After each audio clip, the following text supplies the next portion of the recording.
What Lonzo thinks is a wide-ranging, free-flowing discussion where I offer my unsolicited views on everything from music, movies, politics, sports, religion, pop culture, you name it. It is happening. I'm talking about it. My thoughts are unsolicited, and I don't care. I'm giving them to you anyway. All right, and I am back. Special guest, Jake Wade. Son, what's the business? Yo. Thanks for calling me on this again. I'm ready to speak on these issues. No doubt, no doubt. So, what's the business? I mean, where that phrase come from? Where did that one start? There's so I many think slang phrases. we went over this before. Oh, we I don't did. remember. Oh, okay. What's the business? How's business? Whatever. I think we need to get back to like we need to figure out what was said on that one because I have no idea. Oh, by the way, I did learn a new phrase. My kids taught me a new phrase. Drip too hard. My kids told me Yeah. told me not to drip too hard. I'm like, what the fuck does drip too hard mean? So Kids come up with some weird things these days. I know, I What's know. that like looking fly or something? Yeah, it got something to do with swag and all this kind of stuff. Having like the top notch swag, all this kind of stuff. You tend not to drip too hard. So I've heard that, and I don't pay attention to new slang because new slang is really stupid. hmm But I've heard that, and I'm like, well, I don't drip too hard, so I don't have to worry about that. I mean, it's constantly evolving and changing, man. Because you really got to stay on top of your game, man. Because I told my daughter like something, a few weeks ago. Like I said, something was lit. She's like, "Dad, folks don't say lit no more." I'm like, "Lit was just hot." I mean, now I can't Wow, say what do they lit. say now? Yeah, I don't know. It's something else. She told me it was bussing. Yeah, that's what it is. Now lit. Really? It went from lit to bussing. Yeah. Okay. Well, one thing I've noticed when it comes to like new slang is not so new. Kids are actually picking up things that like we used to say back in the day. Like what? So, I mean, if you think like the easiest example is like dope. You hmm know, Folks are saying dope again. young kids too young to know, that anybody was saying dope back in the day, but now they say it all the time. I had no Um, idea. I haven't heard kids saying dope. So really? yeah, really. Oh yeah, kids. I mean, that's kind of the main thing I hear all the time. Young white girls saying dope, and that's kind of weird to me. Um, and lit, lit is something that I believe started in the '90s, and I'm not sure how popular it was, but people said it, and now well, I guess they don't say it now, but a few months ago they said lit, like the kids are saying it. So a lot of the stuff is very cyclical. It comes back, and they don't even know that what they're saying is old. Um, you know, or changing from something that's not too terribly new. You know, hundo, hundo P. Yeah. You know, Yeah. all that is keep it 100. Yeah. And that's not too terribly old. So I don't know. It's cyclical. It's strange that some stuff that kids are saying is really dumb sounding, but a lot of it is what came before them. Well, I know there's one term I think that I wish would come back, and it needs to come back and stay, and that's steez. I agree. Yeah, I, steez is I just actually kind of say that myself. yeah. And if I were to say it to somebody, it'd be like, well, what? Well, there's a couple phrases that need to come back. Steez needs to come back. What's the wig out needs to come back. Um, and groovy needs to come back. No, I'll pass on Groovy. Oh man, I love groovy, man. I'll pass on that one. But let's see if there's something I want to come back. Um, I don't know. I still say G. That's kind of an older thing. What older people still say that. I hmm call people G. Yeah. But like, and I said that to somebody sort of listening. They were like, what does that mean? Um, and I felt like, oh, because I'm like, oh, I'm going right back to 1992. Nah, But G. Nah, G. but I believe people should like young people should say that now. But people my age and your age, they still say it. So whatever. Oh, no doubt, no doubt. Another one needs to come back is word. Ah, word. I still say word all the time, so but I'm then it's, not sure word ever left. I think people still say it. oh, I they don't know do. about kids so much, but I know people still say word. Word is a thing, and I don't think it will ever go away. Um, You know, one thing that I don't think is coming back, or maybe it has. Have you heard anybody say deaf lately? No, no, not at all. I think death won't come back because of the political correctness, you know, that's in the world now. Because folks might be offended. You know what I mean? Especially if you say deaf to somebody who is deaf, you know. Yeah. Oh man, that was deaf. Oh yeah. When you doing, man? But they wouldn't know you said it because they're deaf, right? That's them fucked up. That ain't funny. They wouldn't hear it, so they wouldn't know you said that. True, but other folks would be offended, man. So yeah, you gotta keep it politically correct. So. And guess what you just did? What? You just alienated a sector of people who could be listening to this right now. I guess they wouldn't be listening, huh? But, you know. Exactly. What you listening for then? If you're hearing impaired, what you listening for? Well, you know, it might be dictated to them. That happens, you know. Well, if you listen to this show and it has to be dictated to you, then you got bigger problems. Okay, you got huge problems. The computer, you know, the computer dictates a lot of things. What I'm saying, if you're listening to what Lonzo thinks, you know, at a capacity where you need to have it dictated to you, something's really wrong. You really need to get a life. You seriously do. No, I wouldn't say that. I wouldn't say that because if I were deaf and I was still interested in things I'm interested in, I would want it dictated to me. Dude, I have 179 subscribers, and I've been doing this over a year. Okay, come on. And what are you saying? I'm saying I need subscribers. One of those 179 fans went deaf, and he still wanted to listen to your show. Then you know there's nothing wrong with that. Well, to any of my listeners out there who are going deaf or are deaf or have been deaf, I'm sorry. I don't mean to offend you. Thank you for being a subscriber. Please continue to subscribe and listen and comment. And one thing you thought that. Oh, wow. Oh, wow. Good job. All right, man. We're digressing already, man. All right. Other direction. Let's talk about Donald Trump. How about that? No doubt, man. That's low hanging fruit, son. So you will get me taken off the air by the FCC, man. You get me fined by the FCC. You keep it up now. No, you might end up getting more popular on that. Yeah, that too. Well, popularity is something I definitely need because I need subscribers. So if you're listening out there, please subscribe and get your friend to subscribe. I don't care if you never listen, just subscribe anyway. I need to get on here and start talking about snowflakes and cucks and things like that. Yeah, no, I need to be more controversial, I guess, like Alex Jones or somebody, just saying all kind of crazy shit, Not him, because he got banned. Oh, did he? YouTube, so, okay, what's her name then? The girl, the stupid girl, Tommy Lauren. She got fired. Oh, damn. Damn. Okay. Well, who else is out there that's controversial? What was the dude's name from Fox? Oh yeah, Tucker Carlson. Yeah, him. Yeah. In trouble, but I don't think he got fired. So. Nah, they ain't firing him. His ratings too high, man. White folks love him, boy. Them conservative boy, they eating that shit up. What a joke. Yeah, no doubt. Yeah, his all of his advertisers are leaving, but the ratings are high anyway. That Fox is like, we got to keep this motherfucker on. It's crazy. Like I don't understand. Like they claim to be a reputable news outlet, and they care about people. Oh man, Fox News is a joke. It's a straight up joke, man. But they don't, they don't own up to being a joke. They, if you go on their website, they're called entertainment, but they really act like they're news. So, you would think they'd be like, okay, this guy really is controversial. We have to set him off to the side for a minute. They can bring him back, but act like he's, he really violated something. But they're not doing that, and that's a shame.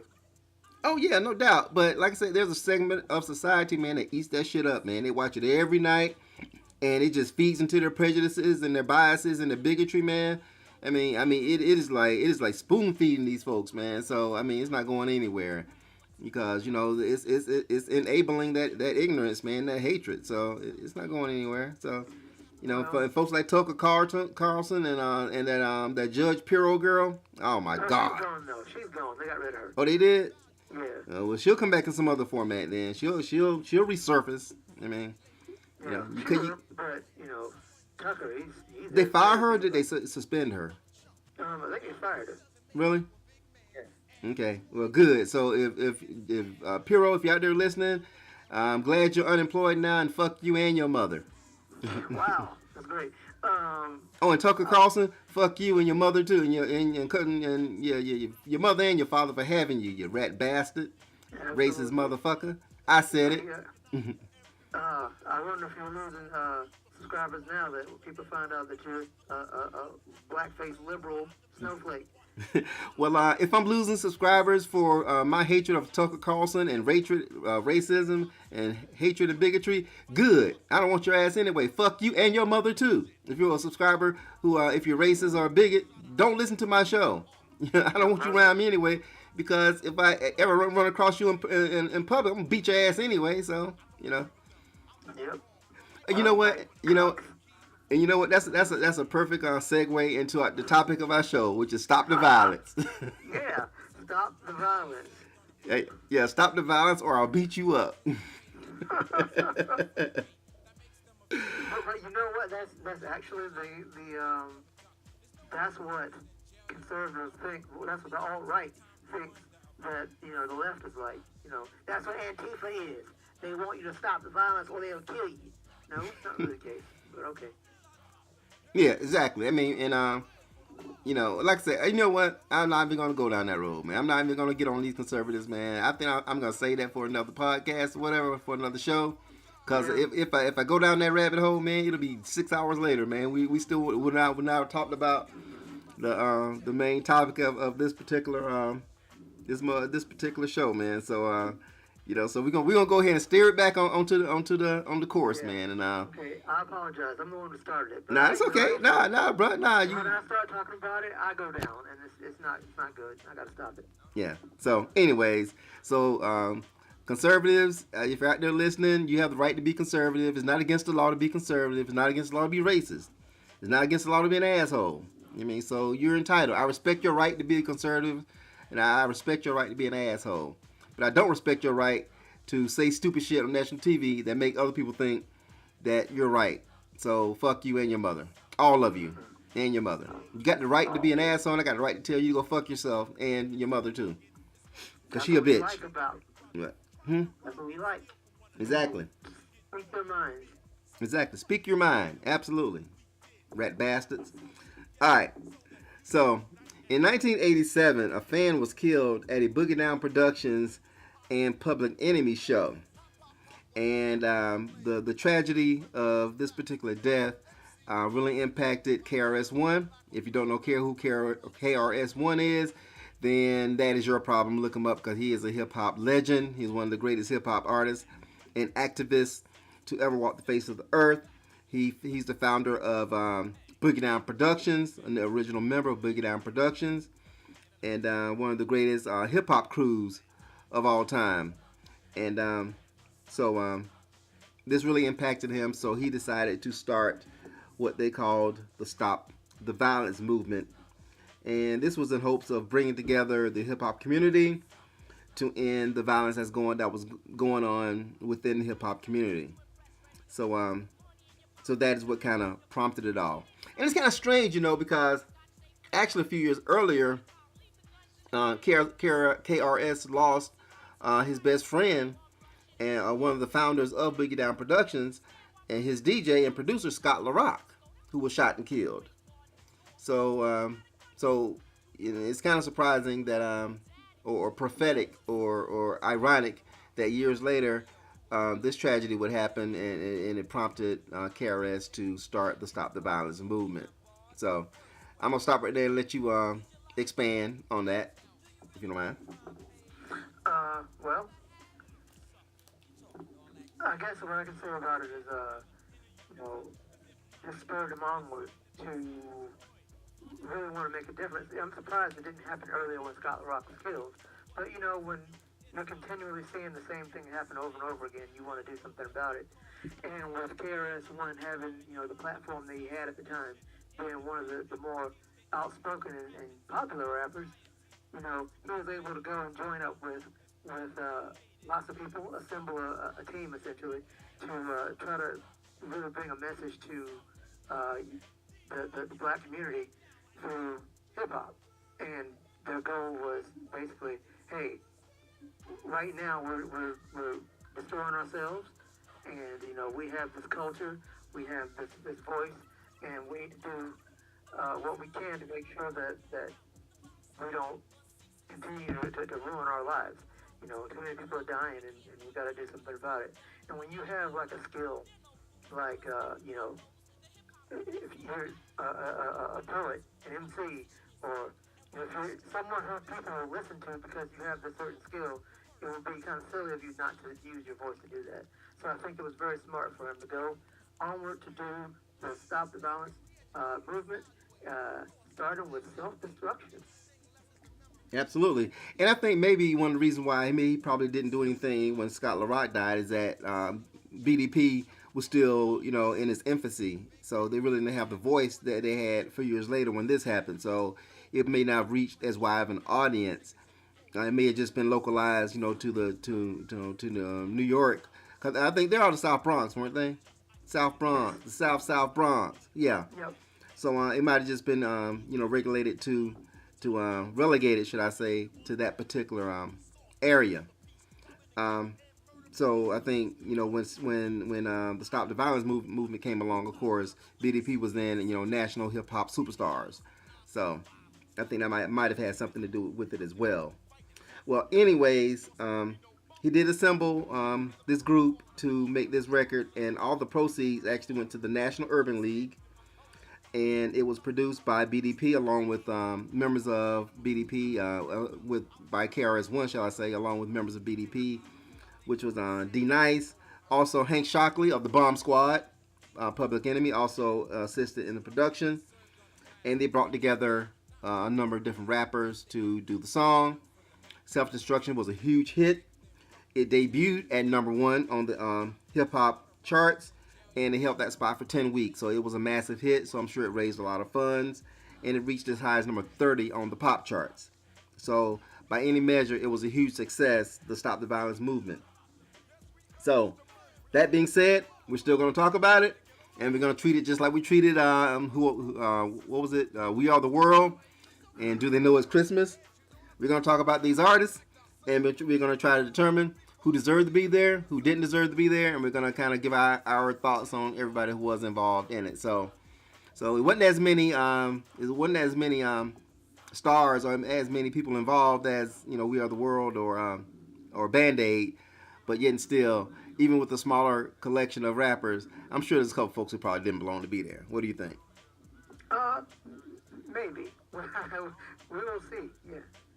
All right, so let's get into it. And same as before, we're going to give them a score 1 to 10 as far as their relevancy and whether or not they actually deserve to be or had the cachet or the accolades to actually be on this particular record. So we'll just start from there. All right, so we'll start from the top. Boogie Down Productions, of course, that's KRS-One, D-Nice, and Miss Melody. Of course, KRS-One was the leader of BDP. They were a crew, but also he was the lead artist. He was the most recognizable artist. He basically did all the vocals. He was the lead rapper. D-Nice did most of the DJing. Of course, Miss Melody was his wife at the time, and she contributed some vocals as well. So that being said, of course, KRS gets a 10. He definitely deserved to be there. D-Nice also had a solo career as well. He broke off and he has an iconic hip hop song, "Call Me D-Nice," which has been sampled a lot and has one of the dopest beats in his hip hop history. It is an absolute classic song. Yep. So, and Miss Melody, D-Nice gets a 10. Miss Melody gets a 0 because I never liked her. I ain't like a rhyme skill. I think she was just kind of riding on the coattail of her husband, KRS-One. Plus, she weighed about 300 pounds, 400 pounds. Miss Melody was fucking huge. So. Yeah, well, she died. So damn, she dead, man. Yeah, she died. Where's my problem? Waylon Jennings dead. Ike Turner dead. Miss Melody dead. I'm talking bad about all these dead people, man. I don't even know. I thought Miss Melody was still alive, man. No, How did she she's die? dead. What happened to I her? don't know how she died, but I'm sure it had something to do with some fried chicken. that's horrible. Let's see. Cholesterol took her out. High blood pressure, Hey, man, stress.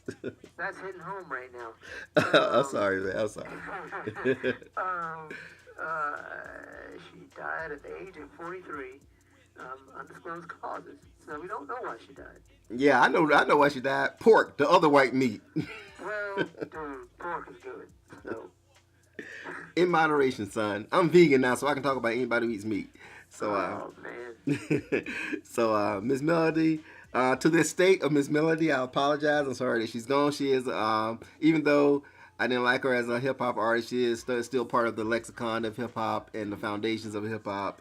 And still, she gets a zero because she did ride on the coattails of her husband to get on this record. So, Miss Melody, rest in peace. You should have laid off the pork. Whoa, boy. Okay. Uh, Miss Melody, I got two words for you. Blood thinners. dude, going too far. I know, I need to stop. I'm sorry. Let me stop. Go ahead, You man. should stop that. You really should stop that. But you know, I can vouch for the effectiveness of certain diets. So, if anybody is suffering from these things, blood pressure issues, cholesterol, and such, get some help. The keto diet works. Go for it. All right. And if you feel tightness in the left side of your chest or your left arm or in your chest, then call for help immediately. They say that it's a new study. They say that aspirin no longer works. Don't use Bayer. It is not a thing that's going to stop your heart attack. Call 911. If you can. If you have someone to help you, please. Get Yeah, help. and I was on an aspirin regimen, and I mean, I think it's more of a mental thing than anything else. So Yeah. You know, placebos. They tell you to do these things. yeah, Hey, that's a lie. Don't do it. So anyway, serious stuff, everybody. Get physical. All right. BDP. Yes. Obviously, as the originators of this song and actual legends themselves, KRS and D Nice and Miss Melody too. BDP had some classic albums. Criminal Minded. you've been blinded, trying to find a style like mine, looking for a style like mine, you can't find it. Mm-hmm. Yeah. And by all means necessary. Yes. And, I don't really have to go any further. I think most hip hop heads know, and it's kind of a given. And KRS is still a legend to this day. D Nice is no longer really rapping that much, from what I understand. I think he's more behind the scenes. I think he has like a radio show or something. Yeah, I know he DJs. I know he still does shows as far as DJing, and but yeah, he's not a solo artist anymore because really he's had that one hit song. He had another song that I like, 25 to Life, but he didn't really have a foothold as a solo artist. But that one song though, god damn, If you do something like that, you're kind of like set in stone for your rest of your life. People call you a one-hit wonder, but I mean, hey, you made that one hit, like. that everybody knows. Even today, if you throw on "Call Me D Nice" at a party, everybody's jamming to that. Everybody's getting up. Everybody gonna say it's lit. You know what I mean? So. They would say it's lit. They would say it's litty in the city. Word. Word, God. Yeah. Yeah, G. Taking out you suckers and don't know how I did it. Exactly. Break it down. KRS 10, D Nice 10, Miss Melody, rest in peace. I'll give you a 1. After all that, man, you coming down on my side of the ledger, man. Come on. I thought you were gonna give her a 5 or something, man. Well, she wasn't good. I mean, and I think She she knew wasn't. that. Like, everybody knew that. Yeah. But I mean, it's part of the crew and instrumental to the song. I mean, okay, sure, 1. Well, she mean, probably catered the recording session or something, you know. it was probably good food too. I'm gonna bump that up. Thanks for saying that. Yeah. I'll give her a 4. Yeah, I'm sure I made the big pot of greens with the fat back in it. Boy, woo, good, some good eating, boy. I mean, Yeah. if there was pork chops available, I'm sure it was a fun time. Oh yeah, sweet potato pie. Yes. You get the 4 from me. Miss Melody, rest in peace. All right, next up we got Stetsasonic. Stetsasonic was another hip hop crew. They were around during most of the 80s as well. They really didn't have a huge hit song. They did have a popular song, Sally. Also, Forever My Beat from their first album, On Fire. But other than that, I mean, they had another hit song, or I guess a minor hit, Talking All That Jazz, which I liked a lot. Their album, In Full Gear, was on heavy rotation. I listened to it a lot. So I did like Stetsasonic a lot. I like their lead MC, Daddy O. I like this rhyme style and everything. Wise was good too. It was Wise, Daddy O, MC Delight, and Fruquan. So Stetsasonic, MC Delight. I really didn't like his rhyme style. He was an integral part of the group, but his rhyme style just didn't resonate with me. So I give him a 1. Daddy O, I love this flow. Give him a 5. Wise, just below Daddy O, give him a 4. Fruquan, he was okay. Give him a 3. But on the whole, Stetsasonic, they were big, but they weren't big enough to be on this record, I don't think. So as a group, they get a 0. Whoa. Yes. Stet. I know a girl named Sally, and she don't squawk or eat pork with a spoon or a fork, but I heard that. And with that, you give them a 0. Yes. Now Sally, I'm telling you now, Sally was banging back in the day when you know, I knew a girl named Sally, and everybody just ran to the dance floor. Some people don't like the way. Hey, come on now. That was you know, that's in the lexicon of hip hop. I mean, Yeah. so, but still, that don't mean they deserve to be there. You know. Okay. 0 you give them. 0. Okay. There's a lot of other crews out there, man, that could have been in there in Stetsasonics place. That's all I'm saying. I agree. But you know, I'm pretty sure they had a connection to KRS, and I'm sure perhaps they felt strongly about the cause, and that's why they were here. Well, I think Stet was out of I think they were out of LI. I think you know Boogie Down, they're from the Bronx, and if you know New York hip hop, it was very segmented. The crews really, everybody knew each other, but they were really real territorial. You know what I mean? So, but I think Stet came out of LI. You know, so and you know LI and the Boogie Down really didn't get along too well. So yeah, 0. Okay. Well, with that, I'll have to go a little forward and say, you know, I honestly was not the biggest fan of Stetsasonic. I didn't really get into them any kind of way. When I remember the album Blood, Sweat, No Tears, that was kind of my first experience with them at all. And I was like, No BS allowed. No BS allowed. That was my track. And I still listen to that a bit today. But I like Sally. But when we go back in time and listen to some of the other things, I was never the biggest fan. As far as, you know, their relevancy, their clout, I guess, at that point. I don't know if they had it. I think you might be a little right about that. But you know, the members of the group, MC Delight, yeah, his flow is not, you know, I don't know. Did you gave them a rating as a group, not as Yeah, you know, I gave them a rating as MCs and also rating as a group. So Okay. Well, for Delight, I remember what you gave Delight. But I gave him a 5. I'll give him a 4. And Daddy O was cool, so I'll give him a 5. Wise, what'd you give him? I gave Wise a 4. And by the way, I gave Delight a 0. I'm sorry, I was wrong. I gave Delight a 0, and I gave Daddy a 5, Wise a 4, and Fruquan a 3. Okay. Well, not piggybacking off of you, but you're kind of on something here. So why is that the guy give him a 4 as well? Now I'm going to give Fuqua a higher rating because he was a member of Gravediggers, and I love Gravediggers. So. That's Prince Paul, because Prince Paul was the DJ, I guess the leader of Stet. He didn't perform, he didn't participate in Stop the Violence, but Prince Paul, he put together Gravediggers, and he also did who else he did?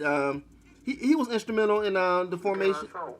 De La Soul, that's right. Yeah. So Prince Paul, I mean, he should have been there, involved in some way, but he wasn't. Yeah, but I guess I should be judging Fuqua based on Setsasonic, but I love that dude in Gravediggers. Like, he got so much better as time passed.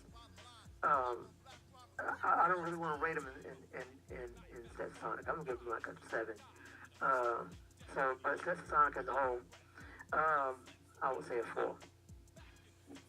I disagree, but okay. Of course you do. Oh, by the way, Prince Paul, like I said, Prince Paul really does not get the I think he doesn't get the recognition or respect that he should get for being an integral part in the growth of hip hop. He actually released an album, man. You may have never heard it. It's called Prince Among Thieves. Have you heard it? Of course, I have it. Okay, well, Prince Among, if you're out there listening, if you've never heard Prince Among Thieves, you are missing out on a hip hop masterpiece. It's actually one of the most groundbreaking. I mean, it was way ahead of its time, and it's still ahead of its time, man. Because Prince Among Thieves is basically a story. It's a concept album at the highest level, and it basically tells the story from beginning to end with rap interludes, and with various artists. I mean, there were many different artists filling in. I mean, it's kind of hard to describe, but it is an absolute masterpiece, and it's a must. So what? It's an audio movie. Yes, there you go. It's an audio movie, absolutely. And if you're a hip hop head like we are, then it's an absolute must. You can't call yourself a hip hop head, I don't think, especially from the my age group, or someone who was around during the 70s, 80s, whatever, when hip hop really took its hold. You cannot call yourself a hip hop head if you're not up on Prince Among Thieves. That's my thought. So, what do you think? Yeah, the thing that I've seen recently, not too long ago, is that Prince Among Thieves is actually getting its due a little bit. I saw where somebody did a retrospective on it, and a lot of people were saying, I picked up on this later, but this is really an awesome album. It got like 10 ratings. Like people love it. I think it has. How many mics did it get? Do you remember? I don't. It should have got 5 mics if it didn't. Yeah. It may have, but I know now at least people are really noticing, how ahead of its time it was, and how much of a masterpiece it was. And if Prince Paul didn't do, he's already a legend anyway. But if he hadn't done anything great before then, like that was his magnum opus right there. And he went forward and tried to make some similar records. His follow-up to that was called Politics of the Business, and it's not quite the same, but it's kind of a follow-up to it, but not really. It's more of a comedy thing, and I like that one. But he also had one sort of recently. What was it called? I don't remember what it was, but it was cool. But anyway, Prince Paul is pretty awesome. He's a great producer, instrumental in a lot of our favorite hip-hop groups, and he's a fantastic producer. I'm a big fan of his. That Prince Among Thieves album was, as you said, it was really something that if you're a hip-hop head, you gotta listen to it. Like it tells the story from beginning to end. You start to become invested in the characters. Got a lot of legends on there. You got Big Daddy Kane. Macula. That's my favorite. That's my favorite interlude. Macula's Theory. Yeah, absolutely. Yeah. Everlast is on there. Yeah, Everlast. Yeah. You got Chubb Rock. Yep. The Chubster. There's so many people on there. I'm like drawing a blank. But, yeah. I mean, so the album's like it fills up the whole runtime of the CD. So it's a movie. Like really, it is. With a tragic ending. With a tragic ending. I hated that. Like yeah. I really it was a great story, but I hated the way it ended. Like I don't want to give it away if somebody's gonna listen to it. Yeah. But I mean, you feel like you have the rise of your main character. He's trying so hard throughout the whole story, and eventually he makes it. But he only at the end he does not make it, and somebody else makes it. And I don't know. I can't give it away. That's the thing. It's sad, and I know why he told the story like that. But it's like you're rooting for this one guy, and then you got that in you. I'm sad about it to this day. Anyway, great record. Please listen to it. If Prince Paul, he was not a part of this song we were talking about, but he's instrumental to Stetsasonic, and I would give him a 10 if he were part of this. Oh, absolutely, I would too, but he wasn't, so we can't. So, Prince Paul, if you're out there listening, why didn't you show up? So, you could have gotten a 10 from us. I know it's very important to you get a 10 from us. So, it's like a badge of honor. Yeah, exactly. It's like having getting 5 mics from the source or a 10 from Zoe. I mean, I think kind of like on the same level. So, yeah, pretty much. Yeah, exactly. All right, next up we have Kool Moe Dee, Kool Moe Deezy, from the Treacherous 3. He's a hip hop legend. Really, not too much to say about Kool Moe Dee other than the fact that he was great. I mean, he had a moment in time there where he was really kind of like on top. He had a couple hit albums, had a couple hit songs. Everybody remembers Wild Wild West. There was something else. There was another song too. I forget what it was. How You Like Me Now. How You Like Me Now. Exactly. And of course, his feud with LL Cool J is legendary. Yeah. So Kool Moe, and plus being a member of the Treacherous 3 was one of the premier hip hop crews from the early stages of hip hop in New York. So, and Kool Moe Dee has one of the greatest, in my opinion, once again, has one of the greatest hip hop songs ever. Go See the Doctor. I love Go See the Doctor. So from his first album, I think it was from his first solo album, Go See the Doctor. So if you never heard it, you need to hear it because it's an amazing song. So Kool Moe Dee, he gets a 10 from me. Yeah. You said it. I don't really have to follow up. You said everything that I will. That he got bodied by LL, and that is what sort of ended his career. And I don't think that's the case. Well, Uncle L ended a couple careers, man. So that's a bad. I think if LL bodied you, I think that's a badge of honor. Oh, no shame whatsoever. Yeah. But was that really the end of his popularity? I'm not sure. Pretty much. Yeah. He put dirt on him. So because after that, really, what could he do? If you're going up against LL, I don't think there are very many people who can go up against him and actually survive that. Especially in his heyday. So. Oh man, come on now. Uncle L. I mean, being the GOAT. He calls himself the GOAT, and he's right to call himself the GOAT. I mean, it's like if you're a basketball player or whatever, and you challenge Michael Jordan, you can't win. Right. You know what I mean? Yeah. He's gonna body you, and everybody gonna talk about you. You know what I mean? So, I mean, it's like a mouse fighting a gorilla. So you take your lump and wear it as a badge. So. Well, I'm sure Kool Moe Dee did. I'm sure he was like, oh well, I guess that's it, and he kind of called it a day. I mean, he kept going. He put out some more records, but I guess his popularity did wane at that point. But we're talking about his involvement in self-destruction, and at that point he was one of the top dudes. I'm gonna give him a 9. Oh, absolutely. And like I said, and I think, like I said, he went up against the King and he missed. And he came at the King and he missed. But at least he came at the kid. He put himself out there to get bodied. So it takes a lot of courage to do that. He didn't back down. Yeah. And he tried his hardest. It's kind of like, I don't know who could go up against LL to this day. I know, there you got some fierce MCs to this day, but when it comes to battling, I don't know who could actually go against him. Maybe Eminem. I don't know. Are you drunk, man? Have you lost your fucking mind? Come on. I said maybe. There ain't even a maybe. I mean, I don't know who could go up. Just go up against him. I don't mean win.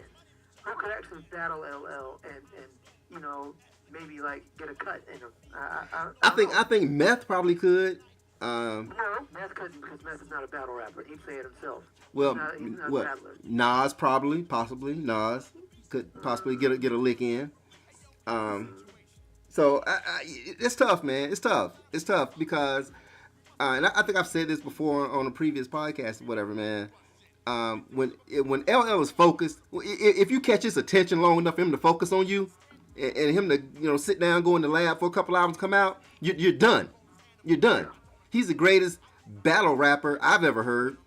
You know what I mean? So it's just somebody you don't want to piss off, man. You know, you don't want to touch the nose of the lion. You know what I mean? So I really can't think of anybody who could, live or dead, who could really step into the arena with him with a focused Uncle L. He got to be focused. You know, you got to be worth his time. If you get his attention long enough to put one on you, then you're gonna catch a bad one for sure. And the reason I said Eminem is because I don't know if you agree. I'm sure there are a lot of people who would agree. Eminem is probably the best evil battle rapper that there is. If you want somebody to truly be mean to you, say some terrible things, it's probably Eminem. Well, I'm gonna say this, man. You might disagree, you might agree. To me, when it comes to being a battle rapper, if you can't beat somebody's ass, then physically, if you can't whoop somebody's ass with your fists, then I think it diminishes your ability to win in a battle rap. You know what I mean? Because if it get down to the nut cutting, you gotta throw hands, then of course, Uncle L gonna squash you. You know what I mean? So this is just me, my own personal opinion, whatever. Obviously, Eminem can't bust a grape. That nigga can't fight. You can tell. He surround himself with a bunch of niggas and talk shit. But if you see him on the street by himself, he probably won't say a fucking word to you. Yeah.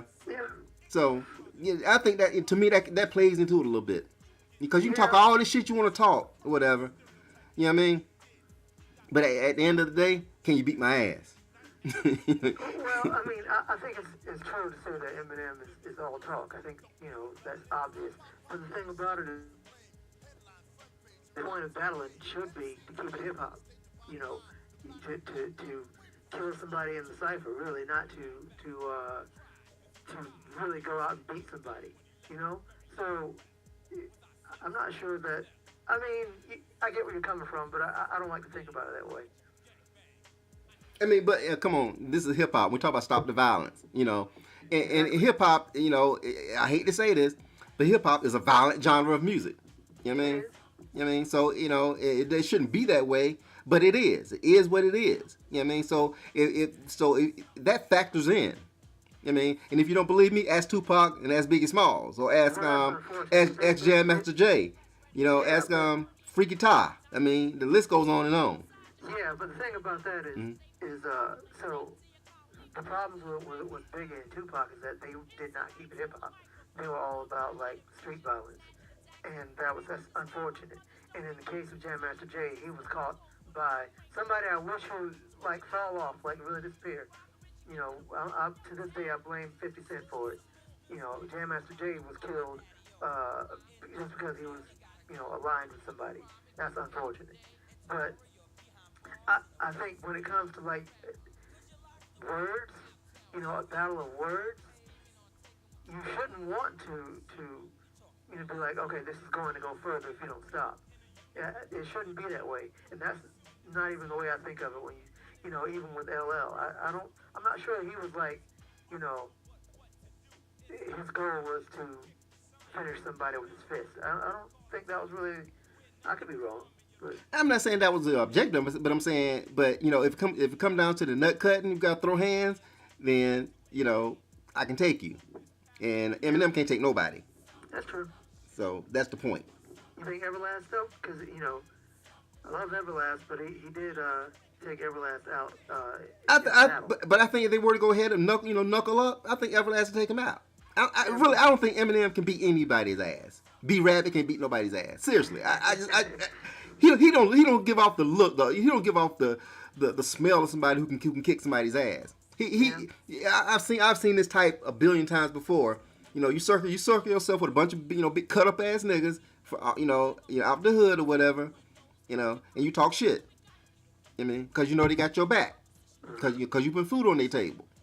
You know what I mean? And I think that's who he is.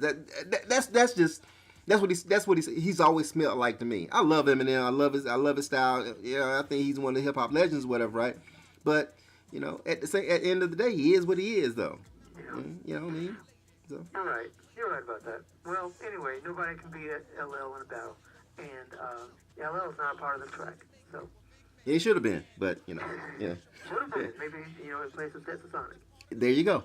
So Uncle L, you get a 10, even though you weren't involved. Yeah. All right. Next up, MC Lyte. Okay, MC Lyte is she's probably the most famous female rapper. She's probably the best to ever do it. So she and her verse in the Self Destruction song is one of the top verses as well. So I wasn't a huge fan of MC Lyte, when she first started out back in the day or whatever. Right? When she was coming up or whatever, I liked her. But my best friend Veronique, if you're out there listening, Veronique, how you doing? Veronique loved her some MC Lyte, and she would just force me to listen to MC Lyte. Paper Thin. I mean, just you name it. She was really just really putting me on MC Lyte, and Lyte grew on me to the point where I really started to like her and everything. And she has an iconic song that I just love to death, and I still listen to this day. Roughneck. I love me some Roughneck. So that being said, the Lyte MC, she gets a 9.5. Whoa. Okay. Yeah. So I will go very. Well, you already said it. It's not controversial. Yeah, MC Lyte is the best female MC of all time. There's really, it's sad to say I don't think there are that many, but she is the greatest. And, the only a few that can compare, even now. You got Queen Latifah and Lauryn Hill, and that's close to being it. Latifah didn't do it long enough, and Lauryn Hill too crazy. So. Well, I mean, that's all you could also say, rather than saying crazy. She didn't do it long enough either. That too, L Boogie. But L Boogie was down with MC Lyte, so. I mean, she was in the Poor Georgie video, remember? Huh? She was in the Poor Georgie video, backing her up. She was MC Lyte's hype girl back in the day. So. Was she? Yeah, watch the Poor Georgie video, and she got all these hype girls behind her. One of those hype girls is L Boogie. Whoa, I didn't know that. Yes, check it out, man. It's real. Yeah. Check that out before we're done with this. Okay. Well, that's some credit she has right there. I mean, so MC Lyte, she obviously is a legend. She has inspired lots of people. One of the best is out there right now, Rhapsody, inspired by MC Lyte. So, we got this woman here who had so many hits and so many great tracks. I mean, Paper Thin, to me, is her best track. I love Paper Thin. It's kind of a simple beat, but, I mean, it's not about the beat so much. It's about her rhymes, and she's got it on there. And she just, Roughneck was awesome. That album was pretty good. And I didn't meet her recently, but I had the opportunity to meet her, and unfortunately I did not meet her. But I have her signature. She signed a CD for me. Got a friend to do it, so I will always love her for that too. But Lyte, greatest female MC of all time. Does she belong there? Yep, I'm giving her a 10.5. Because you gave her a 9.5, I'm giving her a 10.5. Okay, well, I can't even argue with that, man. She's the GOAT when it comes to the female rappers. So okay, all right. And I have to say, I think she's gorgeous. So. Yes, that too. Yeah, I think she recently got married, so good on her. She did. Yeah. She was always gorgeous as well, so that helps to have rhyme skills and to be good looking as well. So, yeah, especially as a female. Mm-hmm. All right, next up, Doug E. Fresh, and from the Get Fresh crew, beatboxer, rapper extraordinaire. Doug so lit. He had a dance named after him, the Dougie. Was it named after him? Yes. You ever see the video "Keep Rising to the Top"? Yeah. Okay, at the very beginning of it, he's like dancing. There's an interlude before it where he's dancing, and he's like on at a disco or whatever, right? He's like surrounded by people or whatever. He's dancing. He's doing the Dougie. That was his dance that he made up. So yeah, the Dougie is And based. then later on, people gave him that. Oh crap! That's where the song came from. That's where that dance came from. Do the Dougie. Yeah, that's the dance that he did. Yeah. Yeah, I'm learning some stuff today. Wow. Watch the video for "Keep Rising to the Top." At the very beginning, before the song actually starts, he's dancing. He's surrounded, and everybody just hype as hell. And he's just throwing it down. He's dugging. And yeah, that's where the dance came from. The Dougie. Yeah, that's why it's called the Dougie. So I did not know that. yeah, see, there you go. I didn't pay much attention when that song came out. 'Cause, it's not my style of music. But Yeah. Wow, it's cool. Okay, keep going. So Dougie Fresh and the Get Fresh crew, of course, they have one of the most iconic hip hop songs in the history of hip hop music, La Di Dottie. Also, The Show. I mean, that album was just off the chain. Dougie Fresh's first album. But my favorite song by Dougie Fresh is "Play This Only at Night." And if you have not heard "Play This Only at Night," you are really missing out. It is a magnificent song. Magnificent. And true story, let me digress a little bit.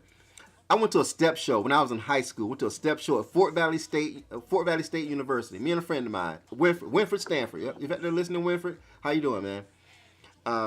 We went to this step show at Fort Valley State University, and the Sigmas came on and did their routine or whatever, right? And they opened up. They were dressed like ninjas. And they open up their routine with the music from "Play This Only at Night," which was actually sampled from Phantasm.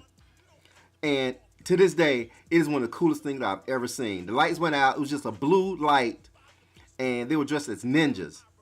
And the beat to "Play This Only at Night." And so and it started out really low, and they increased the volume on the song, to the point when they got to when the drums and the beat kicks in, that's when the lights went up and they started into the routine. To this day, it was one of the coolest things I've ever seen at a step show, and it made that song even more powerful. You know what I mean? So that's something that's kind of burned into my memory. And yeah, "Play This Only at Night." If you've never heard it, please listen to it. It is a masterpiece of hip hop. And so Dougie Fresh. He definitely deserved to be there. He is, once again, he's a hip hop legend, one of the best beatboxers ever as well.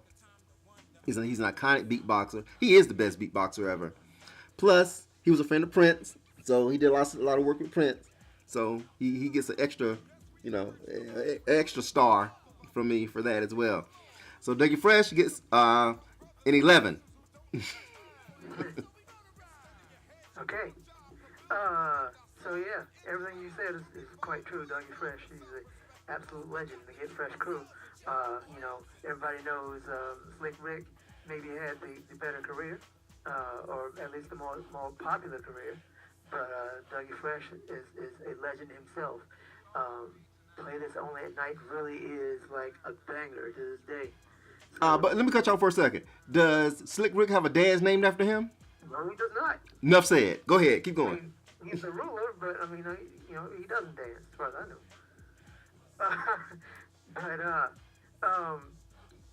Hey, you got the Show, which is a fantastic track, and I'm sure people know this, but the Inspector Gadget theme was based on the Show.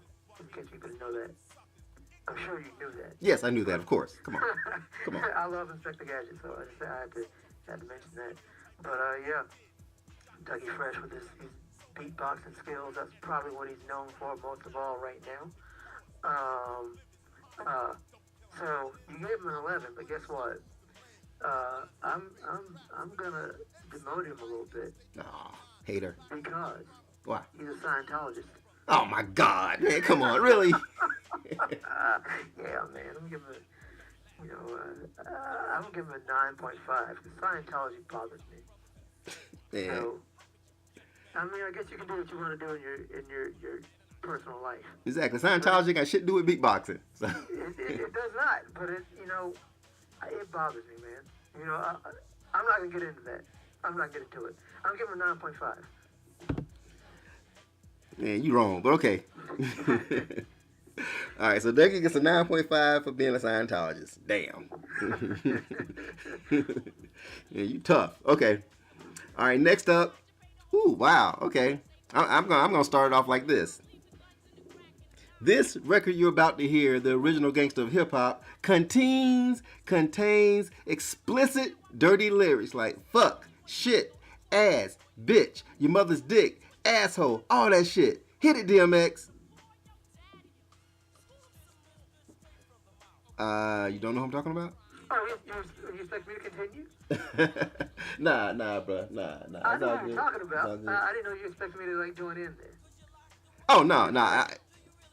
Who is it? Just Ice. All right, there you go. Just Ice, of course. Yeah. Um, I didn't know you were expecting to connect to it. okay, yeah, the original gangster of hip hop, Just Ice himself. Yes, sir. He has some iconic hits as well. Of course, the original gangster of hip hop. Also, Latoya, which from Latoya from the early '80s. Once again, is one. It was a regional hit. It wasn't a national hit, but it's a hip hop treasure. Beatbox into the max. Yes, absolutely. So and Just Ice, he's been around for a while, and had a lot of albums. He never really caught on as far as national levels, but he's one of the top New York MCs ever. So he gets a lot of love from me in that regard. I always loved his rhyme style. His rhyme style was different. He was really hardcore. He was one of the first of the hardcore rappers, and he really said what was on his mind. He said it in a unique way, and his flow was raw and uncut. So I had, to this day I still listen to his second album, just Cool and Deadly, just Iceisms. Love that album. So he has a special place in my heart, and he did belong to be there because maybe not on a national level, but as a New York MC, he definitely deserves to be there. So I give him a 7. Yeah, man. Just Ice, Cold Getting Dumb. I love that track. And the album Masterpiece. Not sure if it was a total masterpiece, but it was a good album, right? Yes, it was. I remember Masterpiece. Yeah. It was that was Get into something. Yeah, that was my introduction to him, and that might. I'm not sure. Maybe not end, but it was like the middle, whatever. So that was my introduction to him. So yeah, we got Get Into Something and Slow, Low, and Dope. But yeah, I like Cold Getting Dumb. I think he had a really cool style, and his production was pretty nice. I think he was affiliated with Mantronics, right? Yeah, Mantronics. I think he did some work with Scott LaRock too. But yeah, DMX, of course. So I mean, he was out of the Bronx, so he was down with BDP as well. He did some work with them. So because KRS did a song with him on Cool and Deadly. So yeah, so he was affiliated. Yeah. Yeah. So he belonged there certainly. Maybe he's the probably the least known of the people in this track, but as far as somebody who belonged there, he probably belonged there more than Satisfying. So yeah, I'll give him a 7 as well. Absolutely, and of course that opening to the original Gangsta of Hip Hop is just iconic. So people who know hip hop know that line. That's why I spit it that way. So, all right, next up is Heavy D from Heavy D and the Boys. Heavy D, he's dead now, so I know he's dead. So rest in peace. Yeah, he died a few years ago. He had once again an iconic hip hop song, Mr. Big Stuff from his first album, Living Large. I still listen to Living Large to this day. Living Large was one of the first hip hop albums that I bought. I bought it when I was in the military. I was in tech school, and I just left basic training and went to tech school. And me and a friend of mine, it was a guy from New York who was a friend of mine, who was in the Air Force as well. We went to the mall together. This was in Rantoul, Illinois. So which is outside of Champaign. That was Chanute Air Force Base where I was stationed. Anyways, he and I went to the mall, and we went to the record store. folks, record stores and things, places. Back in the day, you actually have to go to a store to buy music. And I actually bought Cool and Deadly. I bought Schoolie D, Saturday Night the album. I bought Heavy D, Living Large, and I bought one other album. I forget what it was, but another one. Anyways, Biz Markie. I bought Biz Markie, and Living Large. I mean, it was on heavy rotation. There's 3 or 4 songs on that album that I really really loved, and as Heavy D continued to grow, he became more of a national. He had a big hit as far as on national on the national stage with We Got Our Own Thing. And obviously Trouble T. Roy, everybody knows Trouble T. Roy. He was one of the members of Heavy D and the Boys, and a close friend of Heavy D's. And of course, he died tragically as well, by accident. He wasn't violence or anything like that. Just kids goofing around. He fell and was killed. And sadly, Heavy D passed away. I think he had a heart attack or something. He was like walking or jogging or something, and fell dead on the street. I'm gonna call it the wrong thing. Aneurysm? I was gonna say huh? Was it an aneurysm or something? Or what?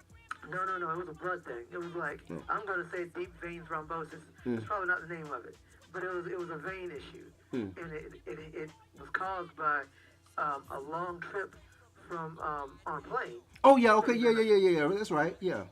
Yeah, it was kind of a freak thing, I think, and it caused a heart attack, and that was unfortunate. Yeah, exactly. So Heavy D, he gets a 10 as well. So he definitely belonged to be there. Go ahead. Yeah, man. Heavy D, certainly a legend. One thing I would say about Heavy D is that he really seemed like a very, very nice guy. Like, I have to admit, I've never been like the biggest fan of Heavy D. Peaceful Journey was my first encounter with him, sort of. Actually knowing him, knowing what his music was about. I didn't love his music so much, but I liked him because he really seemed like a good guy, and he made a lot of appearances on TV shows and on movies and things like that. And I don't know, I liked him. So, but his music was pretty cool as well.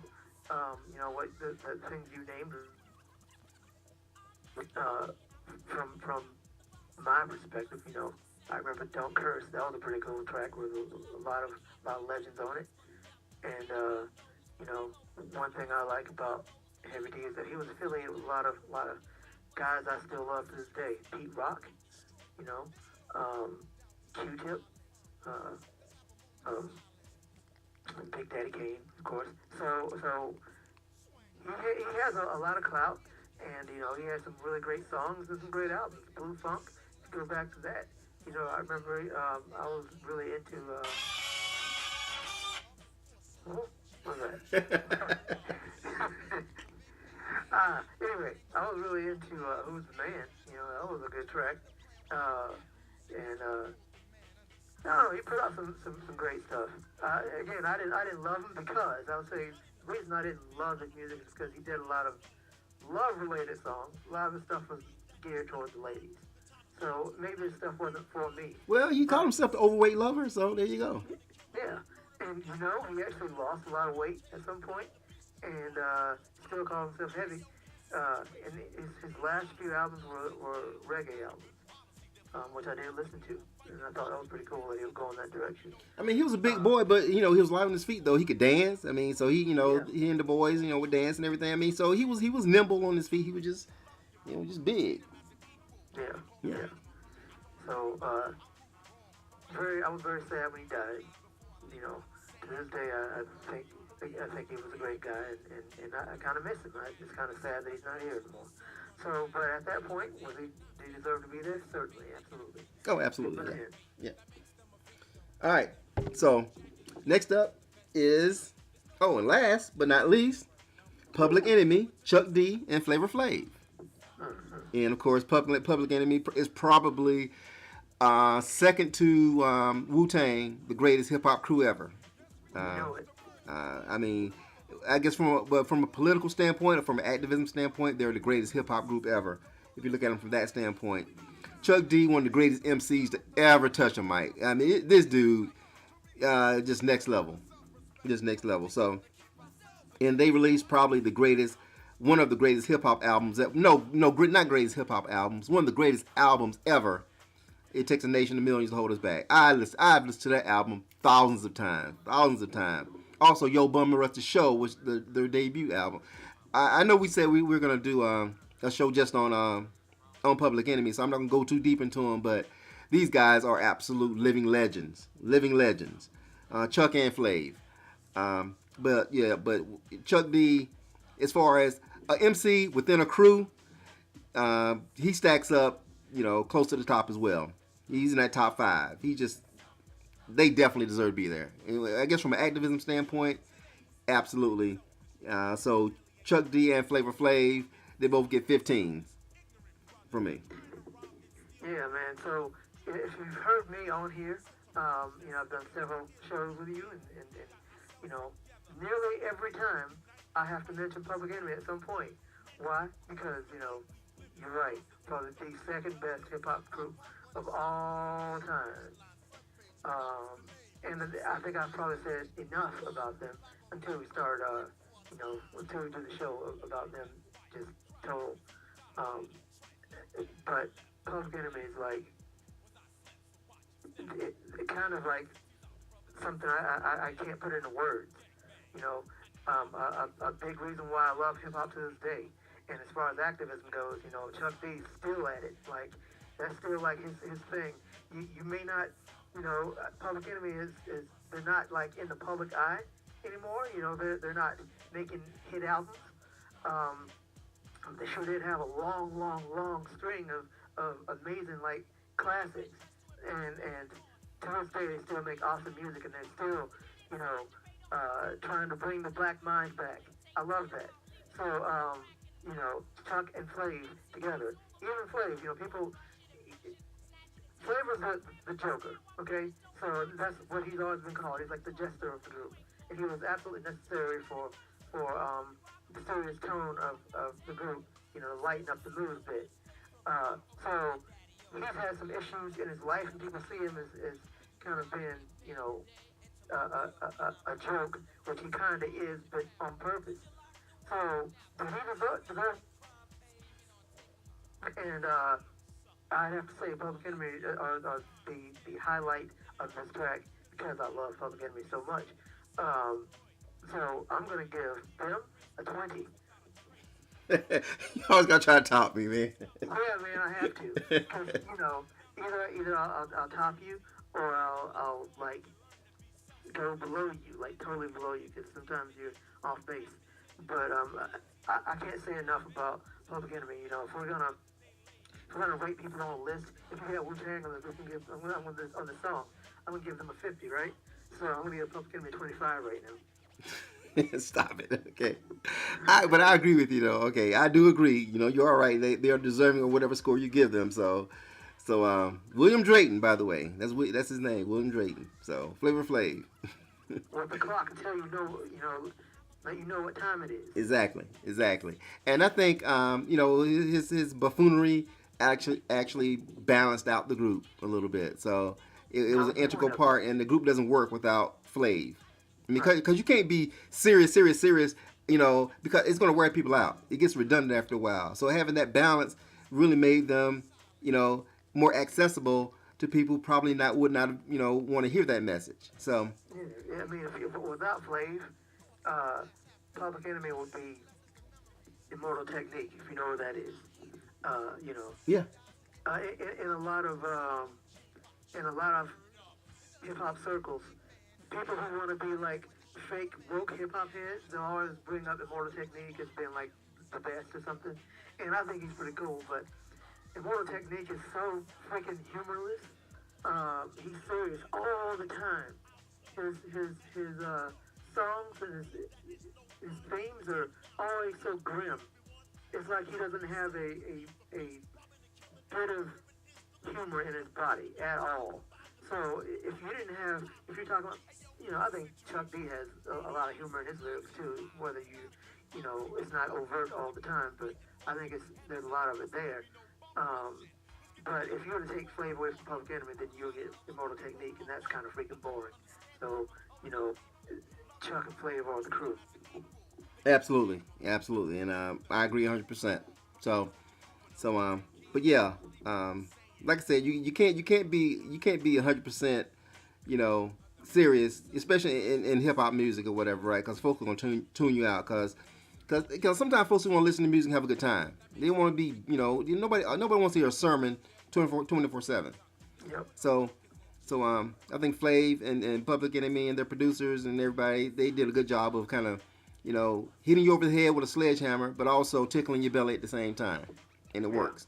Like, for Maybe. example, a song like 911 is a joke. It's a serious song, but the way he does it, it's a fun song. But Yep. he's tackling a very serious subject. So, you know, Yeah. And even, I was talking about how Chuck has some some a lot of humor in his vocals, whether in his verses, whether or not you see him as humorous. I mean, he was kind of funny to me.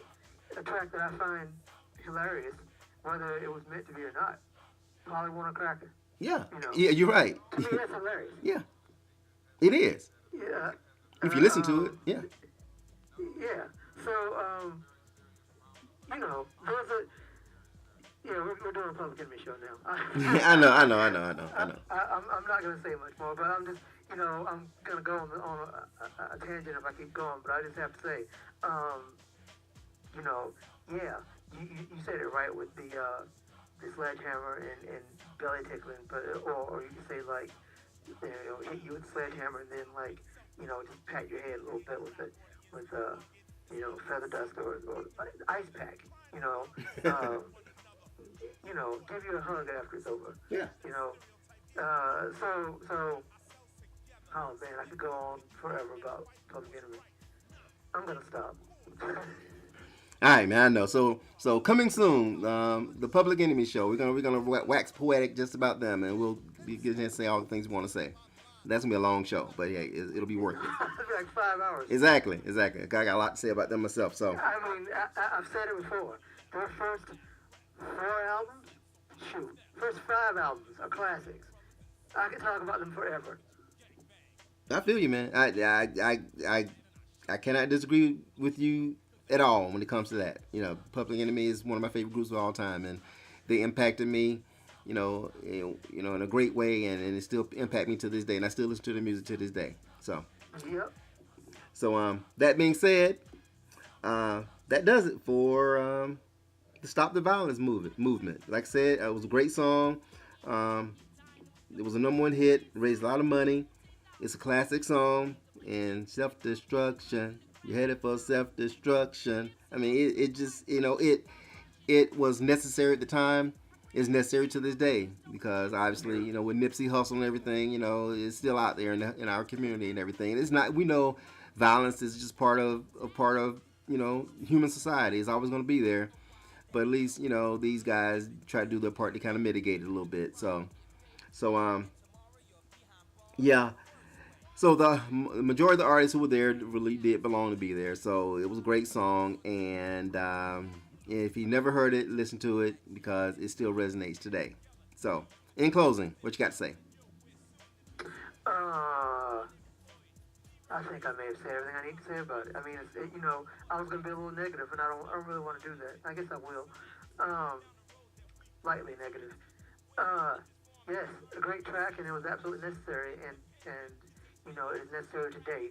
I really feel like maybe it didn't help, and that's kind of sad because they're not the only ones to do it, and people have there have been a lot of these stop the violence type tracks. Crews come together trying to make a difference in this kind of way. I mean, it's the same thing with We Are the World and Do They Know It's Christmas and all of that. You try your hardest to make something great and make a difference in the world. And then years later, you look back at it and you wonder if it made a difference. So with the whole Nipsey Hussle thing, I didn't listen to his music. I wasn't really that familiar with him, but he really did seem like a good guy. And from what I could tell, there was no reason for him to die. Like, why did that happen? And I think evil within people is very is inherent. And I don't know what we can do to stop all of this. I really don't. And not just in like the black community or in the hip hop community. I think like in the world. I don't know what can be done to make people stop doing the things that they're doing. But I have to commend KRS and everybody who came together for this song, for making an effort. And you know, when people come together to show that you know they feel strongly about it, they want to do something about it, and then other people who hear it get the message. It helps somebody. I know that. I know you know it probably impacted a lot of people in a lot of ways. Um, but when you go forward, you know, 30 years in the future, and you see that this kind of thing is still happening, I want to know what we can do now. I mean, maybe we need to bring back this stop violence movement.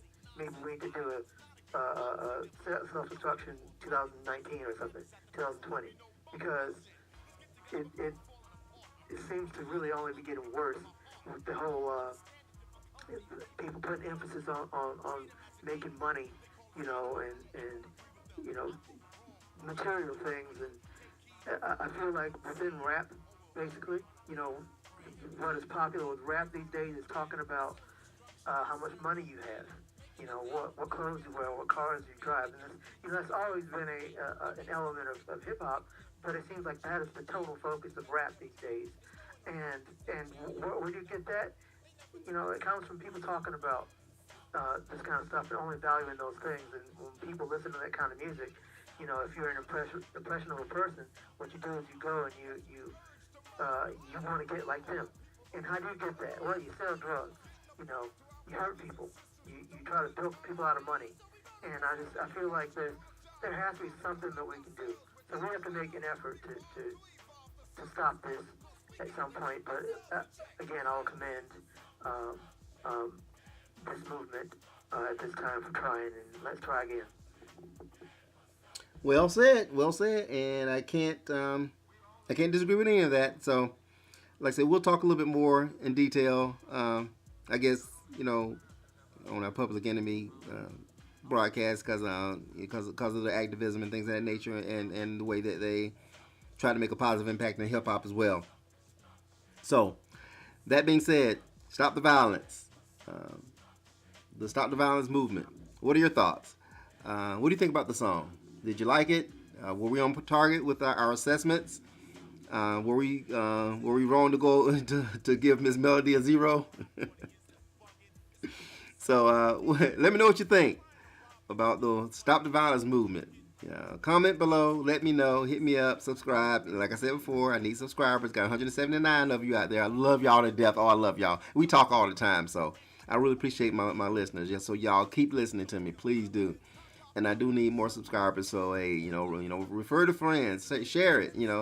Share my shows, and let's get the numbers up and everything. So that being said, hit me up. Twitter, What Lonzo Thinks. Email whatlonzothinks@gmail.com. Hit me up on Facebook. You know how to find me, and I know how to find you. So hit me up. Let me know what you think. Because, once again, I just told you what Lonzo thinks. Bye.